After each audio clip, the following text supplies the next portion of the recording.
Perfect, perfect, perfect, perfect.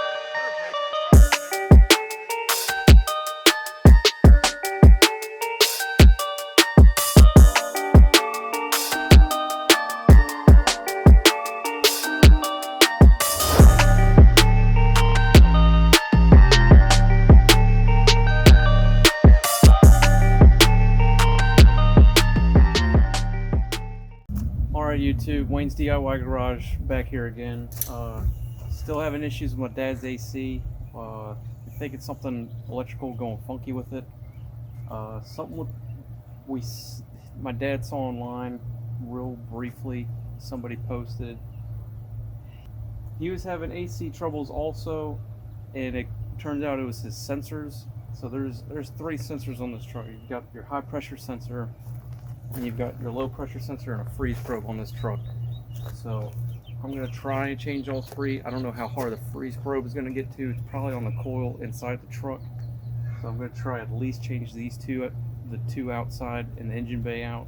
So let's get to it. I'm Wayne's DIY Garage father. This is my truck. I'm hot. I want to be cool. All the sensors are in the back that you're going to need to hopefully fix this. If not, I've got hammers and chisels. Let's put a little umption into this. Alright, I got all the refrigerant out of the system. I'm going to take this sensor off. That's up near the high pressure port, and I'm going to take this sensor off right next to the low pressure port.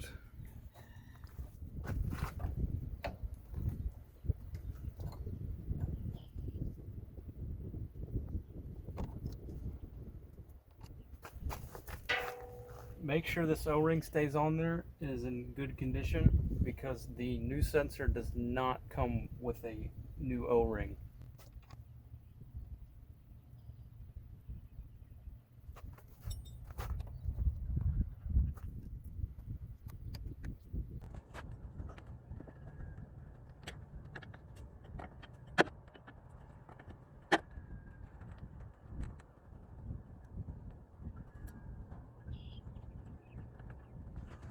Same thing with this one. Make sure the O-ring's in good shape, because the new one still doesn't come with a new O-ring.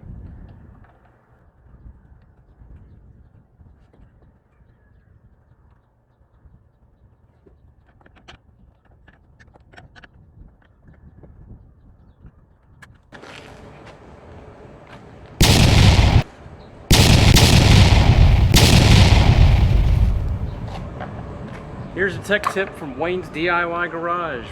Whenever you're pulling vacuums on your AC on your car or your house, it's a good idea to change your oil in your vacuum pump before every use. It's just good practice, and it can improve your results and speed that you can pull a vacuum. So the oil is there to create a seal to pull the vacuum, and over time that oil will collect moisture in it and it will degrade that seal. So it's always good to keep good clean oil in your vacuum pump. That's why I like to change my vacuum pump oil before every use, just for the best possible results. Here's a prime example of why you should change your oil before every use. The oil is milky, and that milkiness is water in the oil, and that water does not create a good seal, therefore does not make a good vacuum. That color is not desirable. It's like having water in your car's oil. So you definitely want to change that, because that is not good. It's not good for the pump, for one, and 2, it doesn't help you pull better vacuums. Alright, all I'm going to do now is just pull a vacuum, and while the vacuum's pulling, I'm going to try and find that freeze probe, wherever that's at, and try and replace that. I'll take you along with me on that, but same thing that I did last time. Alright, what I'm going to attempt to do now is I'm going to try and find that freeze probe and change that out if it's feasible. This thing has a lot of wires in it, and I'm going to take this cover off because the blower is going to be underneath all your relays in this cover. So let's hope we find it.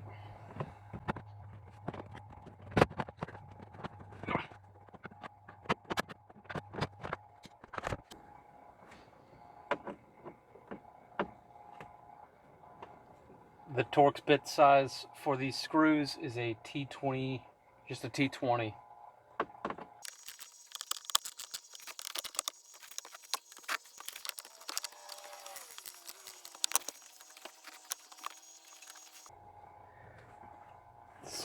This one's missing a few screws, but it looks like there are 7 places, 4 screws. I've only found 4 on this one, so this has been off before.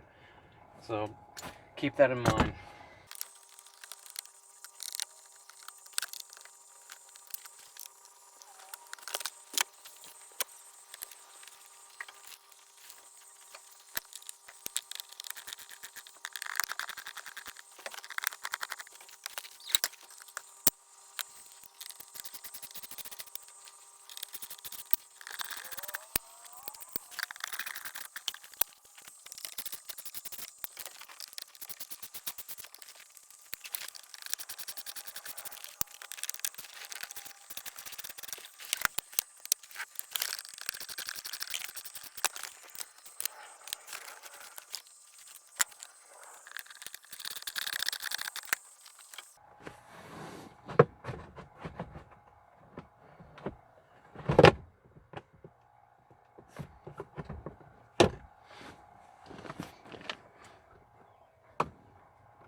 There are 2 sensors on that side.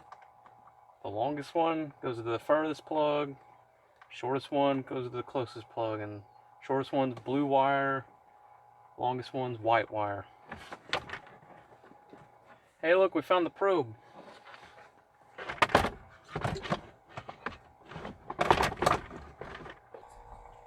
There's the freeze probe stuck right into the evaporator coil.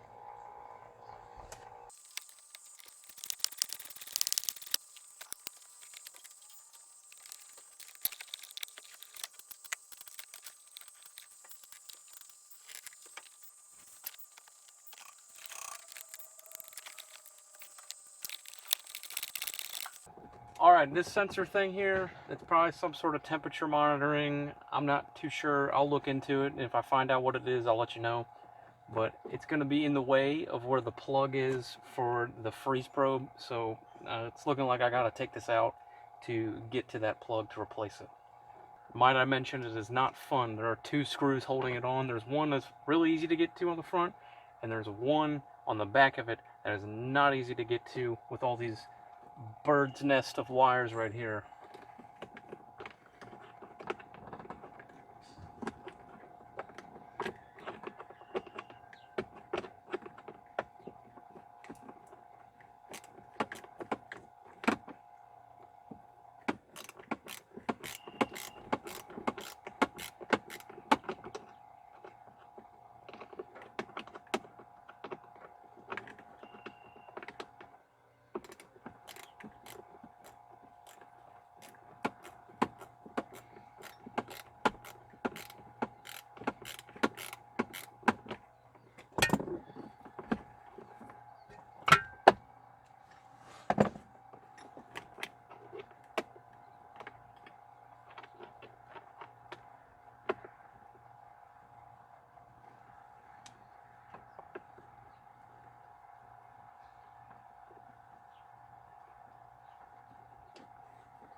Okay, these appear to be 2 different probes. I don't know if this is a revised edition and this is the original. I would think this is a freeze probe because it's going stabbing right into the coil to monitor the coil temperature.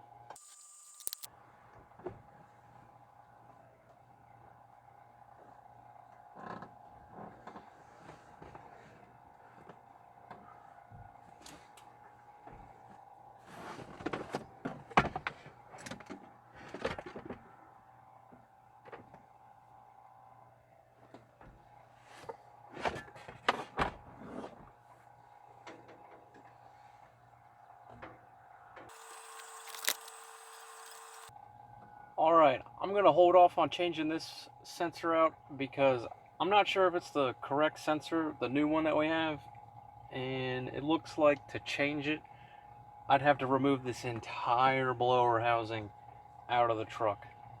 Alright, I'm going to put this thing back together. That sensor looks too hard to get to. It goes into the coil and it runs outside the box that it's in, and it wraps around behind the coil, so I can't even see the plug. So I'm going to put it together for right now and see if those two sensors in the line for the refrigerant takes care of the problem. But if that doesn't, I'm going to have to really tear into some wiring and get really technical with this thing. The compressor is short cycling, and when the AC runs, it's also affecting the radiator fan. It is kicking it on and off. But when you turn the air conditioning off, the radiator fan works fine. So there's something tied together. I got a theory that one of the sensors is shorting out and it's taking all the electrical signal to the main computer or whatever's running everything. It doesn't take away from what it needs to run, but it's affecting control voltage. So the short is just taking the control voltage and going straight to earth, and it's affecting the radiator fan, because the radiator fan, I believe when it doesn't sense a signal, it goes into a safety mode and it just runs full speed, so you don't overheat the engine because it doesn't know what the temperature is. So hopefully that's the issue. It's hard to prove that. I'm going to leave the cover off for the time being until I run the AC and see what it does. Alright, ladies and gentlemen, I think we finally did it. I've never seen this thing get this low. Before, when the compressor was kicking on and off, it was going down to like 67. We're getting down to 54 degrees. I'd say it's working, and it doesn't seem like the compressor's kicking on and off anymore. So I think one of those two sensors was bad and causing the issue, so I'd call this a success. But like I said, if we have any more issues, we'll dig further into it. But for now, a job well done. All right, we're out here at Wayne's garage, and it just goes to show, with the right amount of umption, you can get anything fixed. For the first time, this truck's engine fan has stopped running. It ran on, off, kicked in, kicked out, ran constant, cost me gobs and gobs of money and fuel, and it was all because of a sensor in the air conditioner line. A little umption goes a long way. Thanks, Wayne.